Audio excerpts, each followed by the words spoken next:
Hola, ¿qué tal amigos y amigas? Sean más que bienvenidos a tu canal Luz para las Naciones. Espero que ustedes estén bien en este maravilloso día o momento. Bueno, vamos a seguir nuestra exploración en el libro de Levítico, ya que la semana pasada hemos entrado a una atmósfera diferente, llenos de mandamientos y de sacrificios y de holocausto. Bueno, la semana pasada le dimos el inicio a este libro maravilloso conocido como Levítico, en hebreo Vaikra. Y es que el hebreo tiene algo muy interesante, diferente a las traducciones, cómo se ha traducido la palabra Vaikra y es el Levítico. Bueno, el hebreo nos dice en sí este nombre que viene, creo, de los levitas. Bueno, la palabra Vaikra quiere decir y llamó Dios, Moisés en este caso, o al pueblo de Israel. Yo diría que el que tradujo Vaikra como Levítico quizá no supo traducirlo como se debería de traducir, porque el libro, vuelvo y repito, de Vaikra significa y llamó. Eso también acontece en muchas traducciones que, dicho sea de paso, no tenían malas intenciones cuando tradujeron las escrituras de un idioma a otro. Bueno, vamos a dar comienzo a la parashá que corresponde a esta semana, la porción bíblica. Eso es lo que quiere decir parashá, la porción bíblica que corresponde a dicha semana. También le quiero recordar a cada uno de ustedes que ya entramos también a la atmósfera, a un ambiente también de festividades.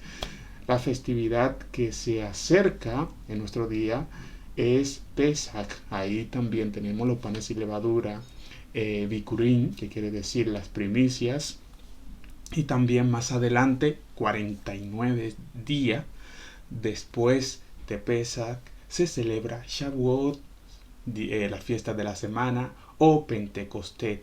Así que esté muy atento porque hemos hablado que en todos los meses que va circulando se manifiesta una energía distinta. Hay una manifestación distinta a los meses posteriores o anteriores. Todos los meses tienen una manifestación, un regalo de Dios distinto para el ser humano. Así que trata pues estar alineado a los tiempos proféticos de la Biblia, porque la Biblia no simplemente es algo histórico, que sí, no es algo también literal, que sí también lo es algo profético y nosotros tenemos el trabajo y el deber de descodificar. ¿Por qué? Porque la Biblia es un libro codificado que nos invita a nosotros a descodificarlo. Cuando nosotros hablamos y nos introducimos en el libro de Vaikra o en el libro de los levitas, podríamos decir, no simplemente nos vamos a enfocar en los sacrificios, en el rol del sacerdocio o del sacerdote que tenía que cumplir en ese momento. Es que nosotros también hemos hablado que dicho sacrificio, holocausto, en este tiempo no se deberían de hacer. ¿Por qué? Porque no existe ni el tabernáculo que Dios permitió a Moisés y al pueblo de Israel que hicieran, y no existe de momento el templo de Salomón, el que construyó Salomón, con las instrucciones divinas, claro está. Ya hemos dicho también en videos anteriores que el templo de Salomón es sumamente importante para los judíos. ¿Por qué? Porque según ellos, ahí es donde se filtra las manifestaciones divinas y se distribuye por toda la humanidad, ¿sí? Desde Sión vendrá la ley de Dios, según el profeta Isaías, creo que dice, ¿no? Y desde Sión se hablará de la Torá, podríamos decir, o de las instrucciones de Dios. Desde Sión saldrá la Torá de Dios para todas las naciones, ¿sí? Una de las cosas también que le puse a este canal, inspirada por mi esposa, fue Luz a las Naciones por eso. Porque queremos, ¿no? Como la profecía habla, desde el pueblo de Israel, ser luz para los demás. Bueno, vamos a ver qué nos trae esta parasha. Y es que una y otra vez hemos dicho, ¿no? De lo misterio que esconde las escrituras. Uno de ellos, por ejemplo, cuando nosotros nos vamos a Éxodo capítulo 1, cuando habla de los hijos de Jacob, dice, estos son los hijos de Jacob que descienden. No dice que descendieron a Egipto, sino que descienden como un verbo presente continuo, ¿sí? Es como infinito, continuamente viven descendiendo, y eso es lo que pasa con la humanidad, ¿no? Cuando nosotros no vivimos esa experiencia no muy buena según nuestros ojos, entonces tenemos que descender algunas veces. Un sistema, pues Egipto representa un sistema de corrupción, en este caso de esclavitud, un sistema pues estéril, un sistema un poco desagradable, podríamos decir, en nuestra perspectiva humana. Entonces vemos aquí cómo el sistema puede esclavizarnos. Bueno, salimos de Egipto, descendemos, salimos, vamos de camino a la tierra prometida, y en el desierto pues Dios le pide obligatoriamente que le hagan fiesta a el Eterno. Dios le exige al pueblo de Israel que le hagan fiesta.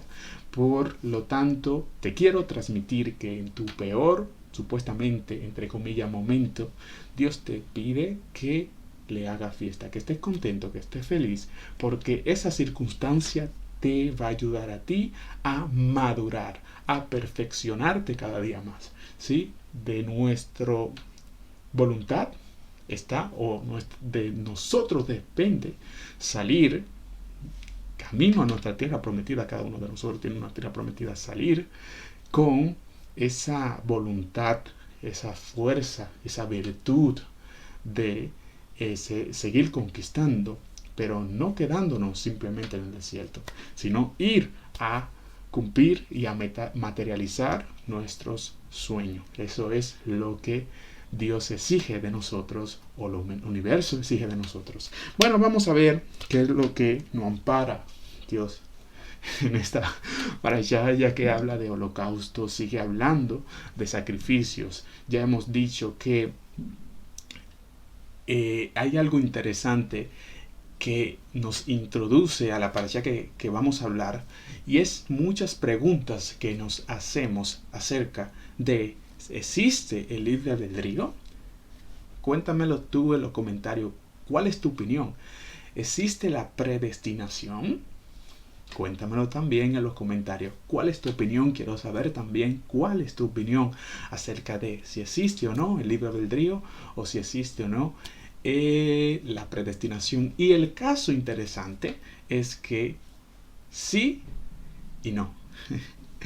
Esa es la palabra o el significado que queremos transmitir introduciéndonos a esta parasha llamada Sak, ¿sí? Que quiere decir ordenó Dios al pueblo de Israel o a Moisés. Bueno, ¿existe sí o no? Bueno, la respuesta está en sí y no. ¿Qué quiere decir David con esto? Sí, no, me estás confundiendo, me estás liando. ¿Qué me quiere transmitir David? Bueno, el caso es que de un nivel inferior, donde existe la dualidad, donde podemos tomar, ¿no?, opciones, donde tenemos opciones para elegir, entre comillas, sí. Por eso se dice que el nivel inferior existe lo que es bueno, malo. Lo percibo de esa manera, justo e injusto. La palabra Bereshí, ¿no?, que empieza con la letra Bet, y la letra B corresponde al valor numérico en hebreo 2. El lema es que aquí vemos: en el principio creó Dios los cielos y la tierra. Está hablando de dos cosas, ¿no? Y la tierra estaba desordenada y vacía, y Dios dijo, separó la oscuridad y de la luz. Aquí vemos dualidad, lo podemos percibir de esa manera. Dicho sea de paso, no es mala la dualidad, lo malo un poco es seguir fragmentando esa dualidad.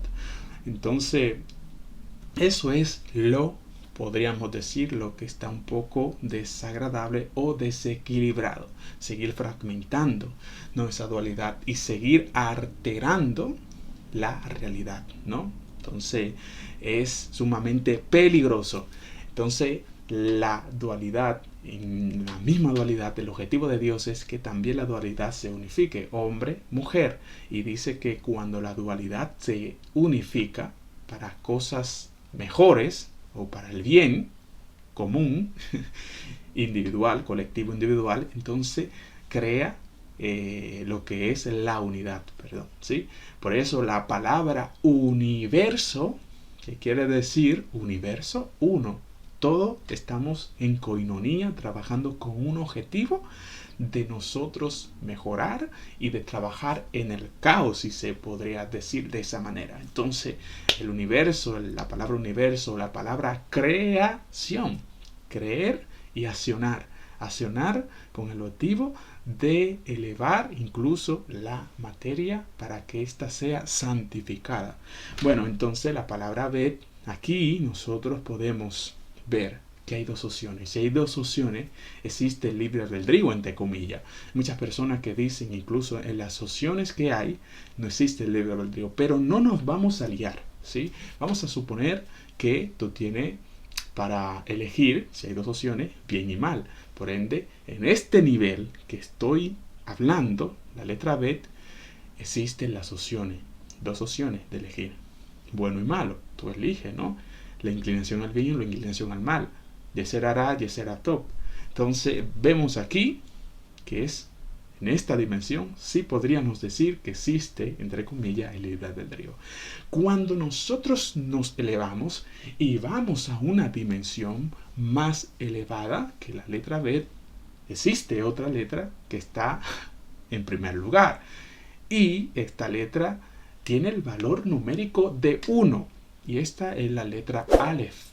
La letra Aleph tiene ese valor numérico. Por lo tanto, si es 1, nos lleva a la unidad plena, a la plenitud de la unidad. Por eso es que Deuteronomios, capítulo 6, verso 5 en adelante, habla del Shema.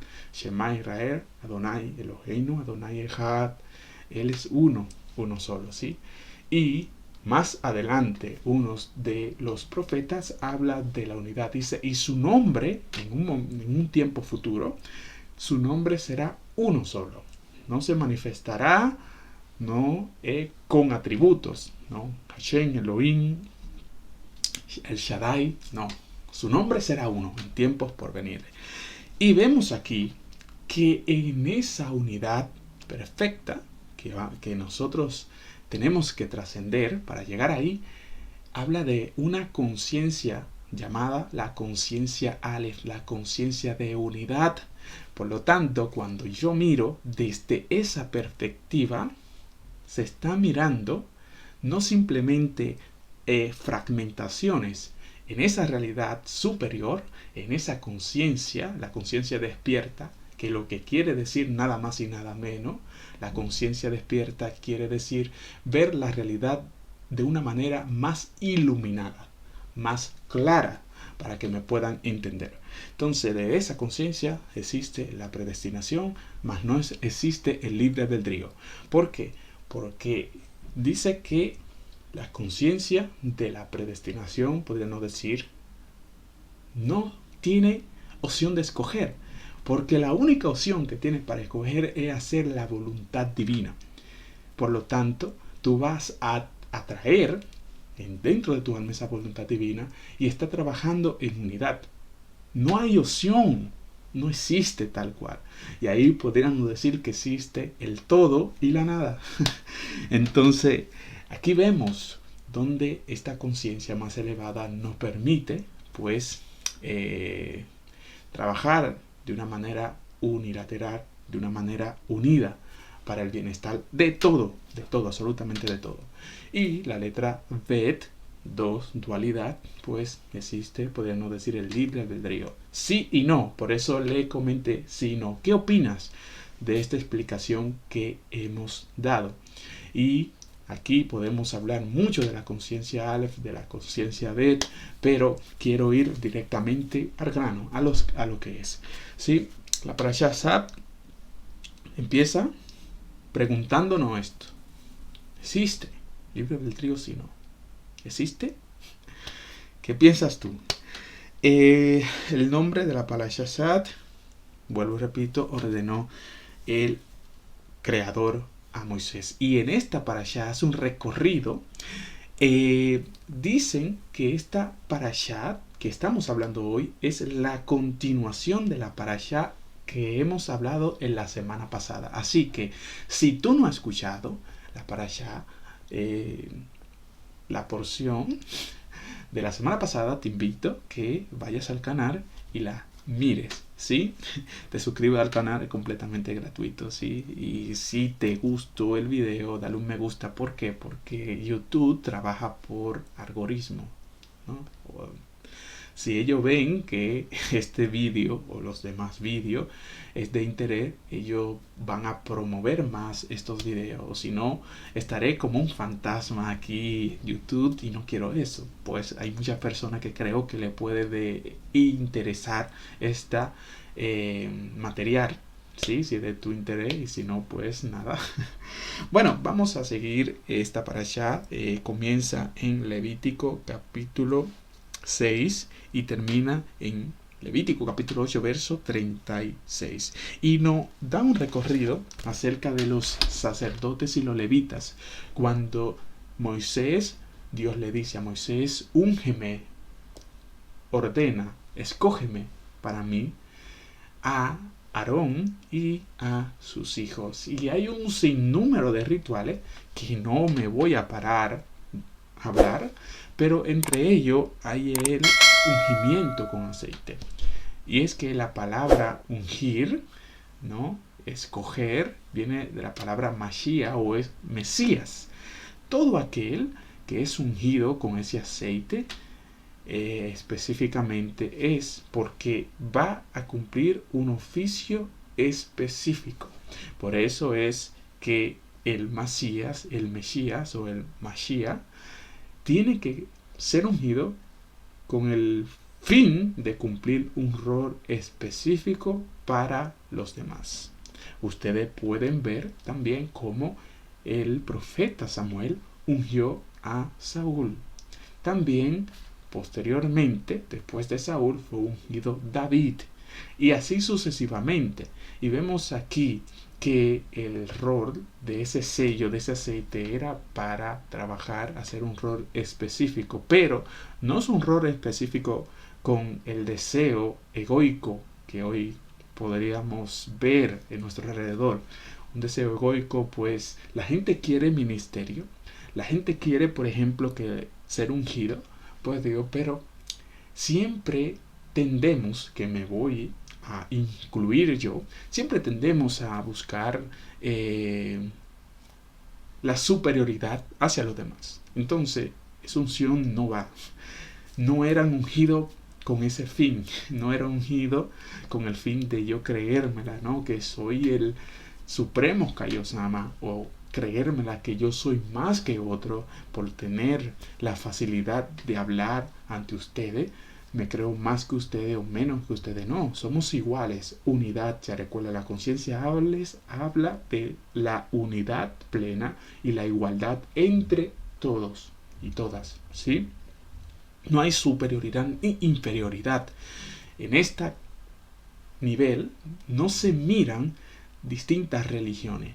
No se miran de esa manera. Se mira almas que están cumpliendo una asignación especial. Cada quien aquí está trabajando y cada quien aquí está cumpliendo su asignación. Cuando tú miras con esa conciencia de arriba hacia abajo, pues no te vas a creer superior ni inferior a los demás. Lo vas a mirar con buenos ojos, lo vas a mirar, cada quien está trabajando para su crecimiento y para el crecimiento de la humanidad, para el tikkun olam o la rectificación de uno mismo y la rectificación de el mundo entero.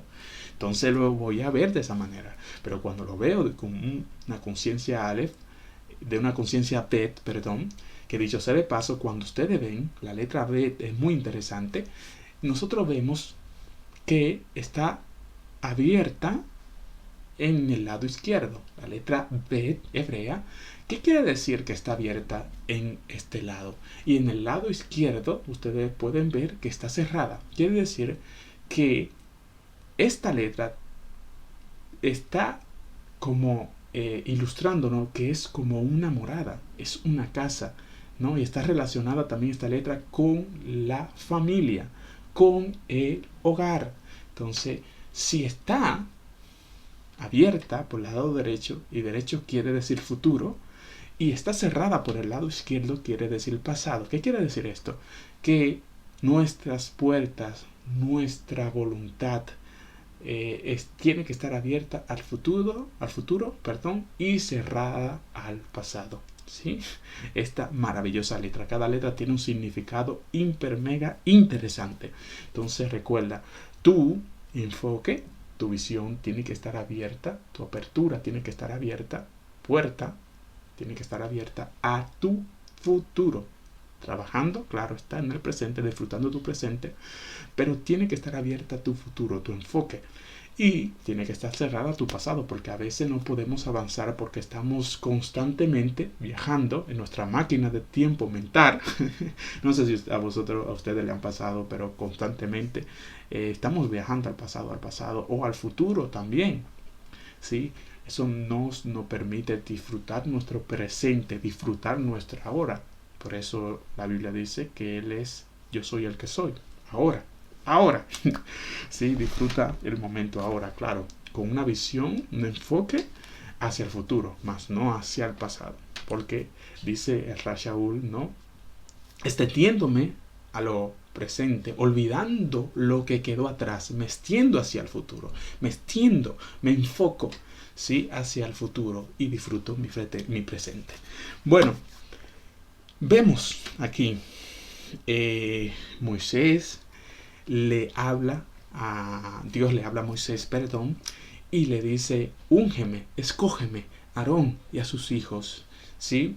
Y que ellos me ofrezcan, ¿no?, los sacrificios, ellos, los holocaustos. Ustedes saben la vestimenta específica que tenía también Aarón y los hijos de Aarón, el sumo sacerdote, y también los hijos de Aarón cuando ellos iban a entrar al lugar santísimo. Era un oficio especial, por lo tanto hemos dicho que esa unción representa un oficio en específico. Todos trabajamos en coinonía, o deberíamos trabajar en coinonía en los ámbitos espirituales y materiales, o lo que pasa también en el trabajo actual o en lo particular. Todos debemos de ir, ¿no?, con ese mismo enfoque de que la empresa vaya marchando como debería de marchar, y preocuparnos cuando las cosas están desequilibradas. Entonces eso es lo que nos invita también todo lo que nos rodea, que las cosas vayan en armonía, ¿sí? En una orquesta, por ejemplo, ustedes ven que hay un director marcando las pautas, y la orquesta, tiene que ir conforme a lo que están viendo o visualizando del director, ¿sí?, del que más sabe en ese momento, ¿sí? Pero todos están en coinonía, en unidad perfecta, para que esa armonía pueda sanar el alma de los oyentes y de sí mismo.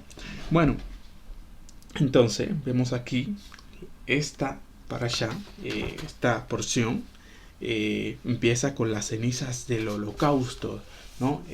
Dice aquí que algo muy interesante que indagué, y es que hay muchas interpretaciones acerca de las cenizas del holocausto, ¿no? Estas cenizas eran llevadas al altar, y ahí era completamente cremado, podríamos decir, el animal. Y cuando terminaban o cuando hacían el servicio, dice que el sacerdote tenía sus vestimentas. Estaban en el atrio haciendo los sacrificios, cremando a este animal, y el sacerdote tenía su vestimenta, ¿no? Blanca, ¿sí? Cuando terminaban, dice las escrituras, de cremar, las cenizas las llevaban afuera de el campamento. Y aquí Ramban o Rashi decía que no la tenían cuando iban a dejar las cenizas afuera del campamento. ¿Por qué? Porque dice que en las vestimentas se utilizaba en oficios especiales, ¿sí? Entonces, nuestra vestimenta, ¿no? Estamos vestidos constantemente de un ropaje, a veces que no nos corresponde, de un ropaje no exterior, de un ropaje que no han etiquetado la sociedad, a veces no nos corresponde, no. Y tenemos que vestirnos de ese ropaje de luz. Dentro de este cuerpo, o de tu cuerpo, pues emana luz. Eres un ser de luz. Y este cuerpo es un ropaje. Dicho sea de ropaje, bendito ropaje. No vamos a menospreciar tampoco nuestra carroza, ¿no? El cuerpo es el vehículo del alma, que le damos gracias a Dios, ¿no? Que funciona correctamente cada día. Y bueno, la ofrenda de los pecados. Habla de las ofrendas cereales de los sacerdotes. Y aquí hay algo sumamente interesante. Sabemos que Dios es un Dios Elohim justo. Y también la Biblia habla de distintas ofrendas. Ofrenda de paz también, que está escrita en esta parashá. Y distintas ofrendas de culpa, por ejemplo. Y es que Dios es tan justo, equilibradamente, hay que ser justo, porque la Biblia también habla de que Salomón, creo que uno de los proverbios, habla de que no seamos ni tan sabios ni tan justos. ¿Por qué? Porque ser tan sabio, o ser ignorante, tan ignorante, como ser tan sabio, es peligroso. Hay que ser equilibrado. Hay que ser un poco, podríamos decir, para llegar a ese equilibrio, ser un poco ignorante y ser también sabio. Ser un poco, no podríamos decir, un equilibrio que podríamos hablar es ser justo en su medida exacta y ser sabio en su medida exacta. Hay gente que sabiondos, estos sabios que lo saben, que creen que lo saben todo. Yo no creo que me lo hace todo. Yo tengo mucho por aprender y tengo que aprender. Y hay gente que se cree que diciendo la palabra, ay, yo no sé nada, es humilde. No, algo sabe, algo tienes que saber. ¿Cómo que no sabes nada? Y es como decía Sócrates, muchas personas se llevan, ¿no? Y yo quizá me incluyo. Cuando Sócrates decía, yo solo sé que no sé nada. No, algo tiene que saber, ¿sí? Algo sabemos, aunque sea poquito, pero sabemos algo. Entonces, llevar un equilibrio, no menospreciarnos, pero tampoco creernos la película o creernos que por nosotros estar en este camino y creernos más que los demás o más que otra religión. Y cuando yo me creo que estoy supuestamente despierto y ataco a otro por el camino que está transitando, sabe que yo estoy más dormido que esa persona que estoy criticando, porque los caminos, cada quien tiene que caminar según el destino que se le fue escrito que tiene que caminar. Entonces, cuando yo critico a otro, cuando yo estoy enfocado en otro, y yo me creo que estoy despierto, que soy el único despierto, al contrario, eso me está indicando, me está dando señal, indicio que yo estoy más dormido que ellos. Entonces no debo de criticar el camino de otro, ya que Dios se encargará, ¿no?, de abrir nuestros ojos y no enfocarnos en lo que otro esté haciendo, porque puede ser muy peligroso.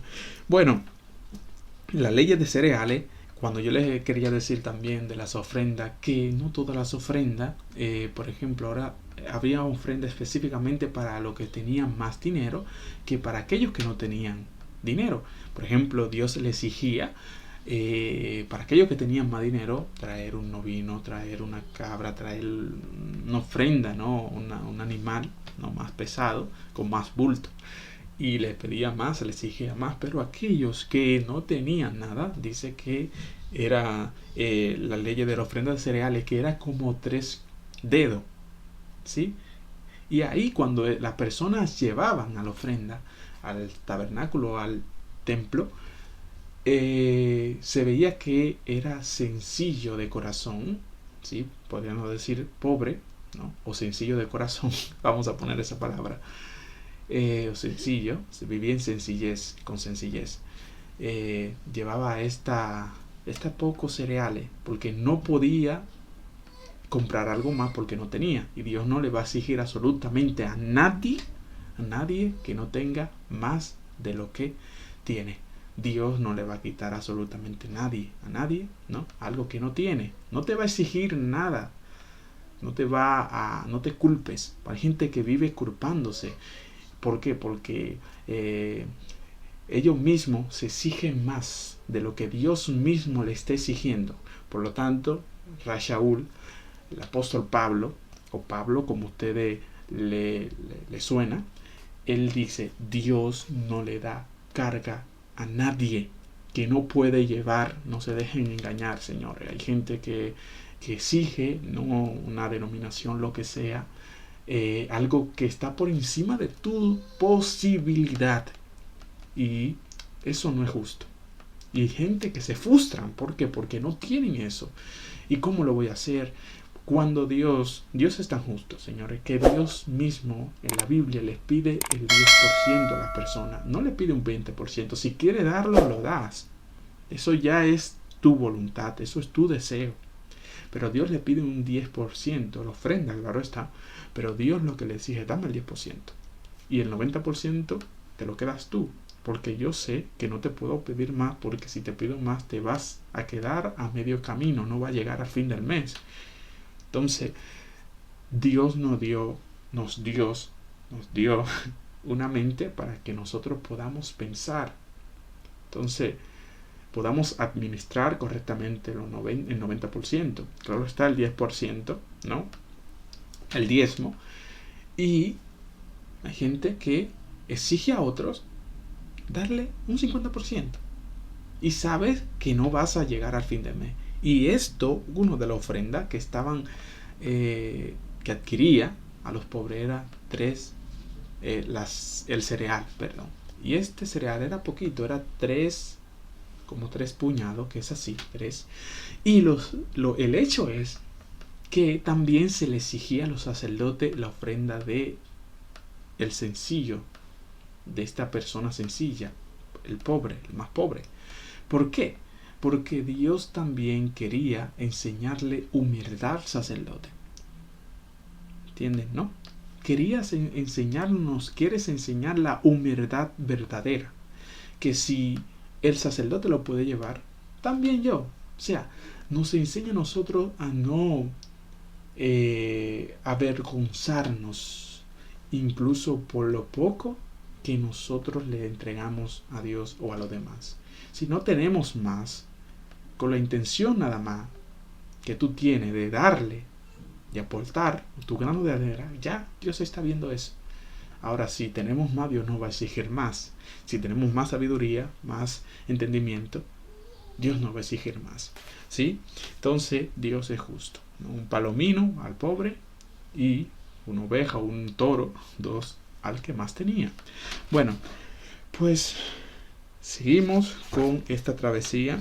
Por favor, suscríbanse al canal, que es sumamente importante. No sabe los días que se llevan, a veces quizás lo saben, preparando la preparación de todas estas cosas, los libros que se tienen que comprar y esas cosas. Suscríbanse, por favor, que es de sumamente importancia para mí, para cada uno de nosotros, claro está.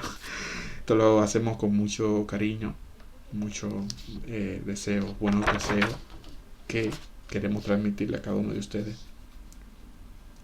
Entonces, la grasa y la sangre, no prohibida consumir el sumo sacerdote.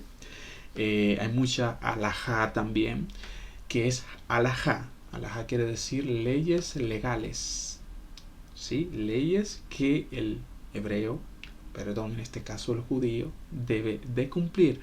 Por eso es que esta ley alajá tiene que ser transmitida, más que todo de rabino, de maestro a alumno, y así sucesivamente.